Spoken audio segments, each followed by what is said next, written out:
자, 오늘은 토목공학에 정말 중요한 질문 하나를 던져볼까 합니다. 우리가 서 있는 이 땅, 과연 얼마나 튼튼할까 하는 거죠. 이 해답을 찾는 여정, 그 시작은 바로 보이지 않는 땅의 힘, 전단 강도를 어떻게 정확히 알아내느냐에 달려 있습니다. 모든 건물은요, 사실 잠재적인 붕괴 위험 위에 서 있다고 볼 수 있어요. 그럼 엔지니어들은 대체 어떻게 너무 늦기 전에 그 위험한 지점을 찾아내는 걸까요? 모든 건 결국 우리가 발딛고 있는 바로 이 땅, 이 집안을 이해하려는 근본적인 도전에서 시작되는 겁니다. 그 해답의 실마리는 바로 이 하나의 법칙에서부터 시작됩니다. 모어 쿨롱 파괴 기준이라고 하는데요. 이건 말하자면 흙이 어떤 힘을 받았을 때 정확히 언제 또 어떻게 무너지는지를 설명하는 뭐랄까 집안공학의 절대적인 규칙석 같은 거라고 생각하시면 돼요. 자, 그럼 이 복잡해 보이는 기준이 뭘 말하는 걸까요? 결국 딱 두 가지 핵심 요소로 정리할 수 있습니다. 하나는 흙 입자들끼리 얼마나 끈끈하게 붙어 있나 하는 점착력이고요. 또 다른 하나는 입자들이 서로 미끄러지지 않게 버티는 힘, 바로 내부 마찰각이라는 겁니다. 이 두 가지가 바로 흙의 강도를 결정하는 핵심 열쇠인 거죠. 네, 엔지니어의 도구 상자, 흙의 강도를 해독하는 4가지 실내 시험에 대해 알아보겠습니다. 그렇다면 실제 현장에서 흙이 가진 이 고유한 점착력과 마찰각, 이걸 어떻게 알아낼 수 있을까요? 바로 이럴 때 엔지니어들이 사용하는 아주 특별한 도구 상자가 있습니다. 4가지 핵심적인 실내 시험법이죠. 바로 이 4가지가 그 핵심 도구들인데요. UCT는 그냥 흙을 위에서 쿡 눌러보는 거고요. DST는 옆으로 쓱 물어버리는 거죠. TXT는 좀 더 복잡한데 모든 방향에서 압력을 주면서 실제 땅속 환경을 그대로 만들어내요. 그리고 RST는 한번 무너졌던 땅이 계속 움직이는 그런 반복적인 상황을 재현합니다.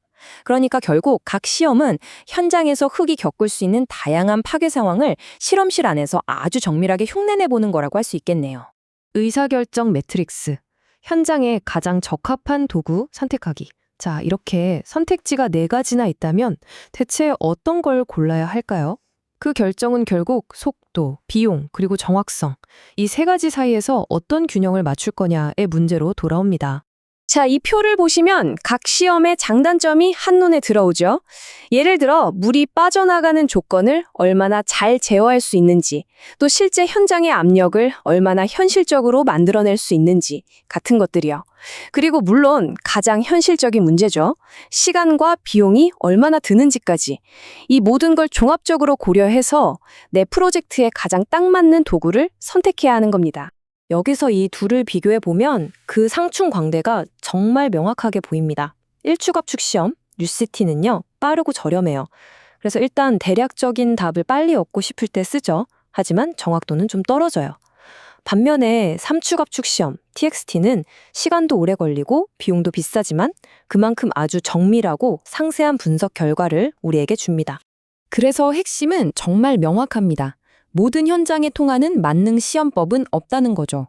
프로젝트의 성격, 그러니까 얼마나 정밀한 설계가 필요한지, 또 시간은 얼마나 있는지에 따라서 딱 맞는 도구를 골라야 한다는 겁니다. 자료에서도 이렇게 강조하죠. 댐처럼 아주 정밀한 설계가 필요하면 TXT는 필수적이고 반대로 빠른 평가가 중요하면 UCT가 효율적이다라고요. 청사진의 실제 적용, 실내 시험을 현실 세계에 배치하기. 자, 그럼 지금까지 얘기한 이 실험실 속 이론들이 실제 건설 현장에서는 어떻게 적용되는 걸까요? 이제 이 4가지 시험법을 실제 현장이라는 지도 위에 한번 쫙 펼쳐보겠습니다. 바로 이겁니다. 이게 바로 집안공학의 청사진이라고 할 수 있죠. 어떤 도구가 어떤 현장에서 최적의 성능을 내는지 그걸 완벽하게 보여주는 그림이에요. 아까 봤던 그 복잡한 데이터표가 이제는 실용적인 실행 계획으로 바뀌는 바로 그 순간입니다. 자, 이 지도를 한번 따라가 볼까요? UCT는 물렁물렁한 연약 집안의 단기 안정성을 볼 때 쓰이고요. DST는 옹벽 뒤에서 흙이랑 구조물이 어떻게 마찰하는지 계산할 때 필요합니다. 그리고 TXT, 이건 아주 큰 댐을 짓거나 할 때 단계별 시공 상황이나 급격한 수위 변화 같은 복잡한 시나리오를 모델링하는 데 쓰이죠. 마지막으로 RST는 이미 한번 무너졌던 산사태 지역이 또 위험하지는 않은지 그 남아있는 힘, 즉 잔류 강도를 평가할 때 사용됩니다. 보시는 것처럼 각 현장 조건에 딱 맞는 최적의 시험법이 정해져 있는 셈이죠. 미래를 위한 설계, 기후변화라는 새로운 과제. 하지만 여러분, 이건 단순히 오늘 건물을 잘 짓는 것에 대한 이야기가 아닙니다. 이것보다 훨씬 더 큰 이야기. 바로 더 불확실해진 미래에 대비해서 어떻게 하면 더 튼튼하고 회복력 있는 인프라를 설계할 수 있을까에 대한 이야기이기도 합니다. 자, 여기 두 그림을 한번 보시죠. 왼쪽 그림은 흙이 한번 파괴되고 나면 힘이 뚝 떨어져서 약해지는 과정을 보여줍니다. 그런데 오른쪽 그림을 보면 기후변화 때문에 이런 위험이 점점 더 커지고 있다는 걸 알 수 있어요. 결국 이 흙의 약점을 이해하는 게 그 어느 때보다 더 중요해졌다는 뜻이죠. 여기서 잔류 강도라는 개념이 정말 중요해집니다. 왜냐하면 한번 무너졌던 땅은 다시 무너지기가 훨씬 쉽거든요. 잔류 강도라는 건 바로 그 땅이 버틸 수 있는 최후의 저항력, 그러니까 우리가 반드시 대비해야 하는 최악의 시나리오를 나타내는 값이라고 할 수 있습니다. 그래서 최종적으로 내릴 수 있는 결론은 이겁니다. 진짜 훌륭한 설계는요, 그냥 책상에 앉아서 계산만으로 나오는 게 아니라는 거죠.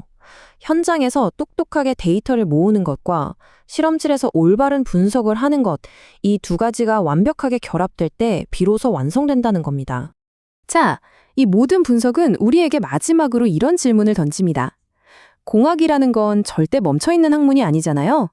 기후는 계속 변하고 우리가 상상하지 못했던 극한 기상 이변도 점점 더 흔해지고 있습니다.